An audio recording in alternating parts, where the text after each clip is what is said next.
လုံးပဲမင်္ဂလာပါညီကိုလေးကြောက်နေကြရင်နော်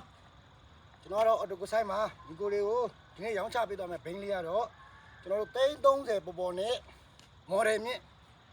EFI system digital ဒိုင်ခွက်နဲ့ရမယ် Yamaha Cubic 2019 model လေးပဲဖြစ်ပါတယ်ဘိန်းသူများနဲ့မတူဘဲနဲ့ကွက်ထွက်တဲ့ပုံစံလိုမျိုးနဲ့လိုချင်နေဆိုလို့ရှိရင်တော့ကျွန်တော်ဒီမှာ330ပေါ်ပေါ်နဲ့2019 model ကိုရရှိမှာဖြစ်ပါတယ်ဒီဇိုင်းအတွင်ပြင်ရုပ်ထွက်သူများနဲ့မတူပဲထူးခြားလှပနေပြီးတော့ကျွန်တော်တို့ digital ဒိုင်ခွက်တွေဖြစ်သွားမယ်ကျွန်တော်ရှေ့ဒီ brake ပိုင်းမှာဆိုလဲ ABS စနစ်တွေနဲ့ပါဝင်သွားမယ်နော်တူးပေါက်အတွင်းကတော်တော်လှပါတယ်အင်ဂျင်ပွင့်လည်းမပါပါဘူးကျွန်တော်တို့လိုအပ်တဲ့ engine wine နဲ့ gear wine နဲ့ ground wine တွေကုန်လဲပြီးသားပါဘိန်းတစ်စီးလုံးလက်ဆက်မှုပြီးနေပါဘိန်းလေးကိုလိုချင်တယ်ဆိုလို့ရှိရင်3969163328ဘိုက်ပါကနေပြီးတော့ဆက်သွယ်ဝယ်ယူနိုင်ပါတယ်အတွင်းကလေးတော်တော်လှရနော်ကျွန်တော်ပြပေးမယ်ဗျ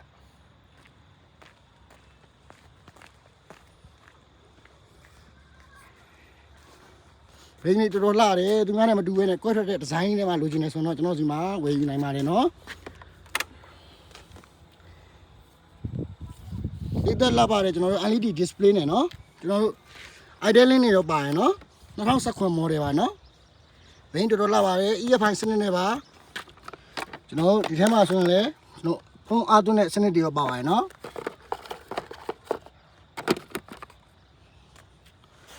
ဘိန်းတော်တော်လှပါတယ်သူ့ရဲ့တော်လေးပေါ့နော်နောက်ဒီပါဆိုရင်တော့ဒီအောက်ကတော့ကျွန်တော်နောက်တူးကဖွင့်တာဒီကောင်ကတော့စီးဖွင့်တာနော်အကုန်လုံးပါရနော်ဘိန်းတစ်စီးလုံးတော်တော်လှပါတယ်ဒါသူ့ရဲ့ရှေ့ရုပ်ပိုင်းပေါ့နော်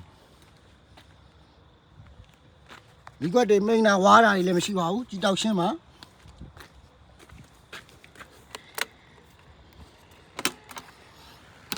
ဒါလေးကကျွန်တော်စီပုံးလက်တာလေးပါနော်စီတိုင်ကြီးလေးကတော့ဒီဘက်မှာရှိတယ်သူများနဲ့မတူပဲထူးခြားတာမှလိုချင်တယ်ဆိုလို့ရှိရင်330ပေါ်ပေါ်နဲ့ဒီမှာလာယူလိုက်နော်ပြီးရင်နောက်တူပေါက်ကဲတူပေါက်ဘယ်လောက်ကျဲတယ်မကျဲတယ်ဒါကြည့်ရထဲမှာထည့်ထားရုံနည်းရမို့တူပေါက်ကျဲကြီးပါအုတ်ထုတ်တွေရောတူပေါက်ရှဲကျဲကြီးနဲ့ရမှာပါနော်ဘိန်းတစ်စီးလုံးလူလေးတွေမရှိပါဘူးနော်ကျွန်တော် brake ပိုင်းဒီမှာဆိုလဲလက်ဆက်မှုပြည့်ရှိပါတယ်ကျွန်တော်တို့တော်ကိုတက်ရက်လက်ပါပါတယ်နော်30ပေါ်ပေါ်လေးနဲ့ရမယ်နော်ဒီဗီဒီယိုလေးကိုအဆုံးထိကြည့်ပေးတဲ့ညီကိုတွေအားလုံးစိတ်ချမ်းသာကိုယ်ကျန်းမာပြီးတော့လူဝင်ဆန္ဒမှပြည့်စုံကြပါစေနော်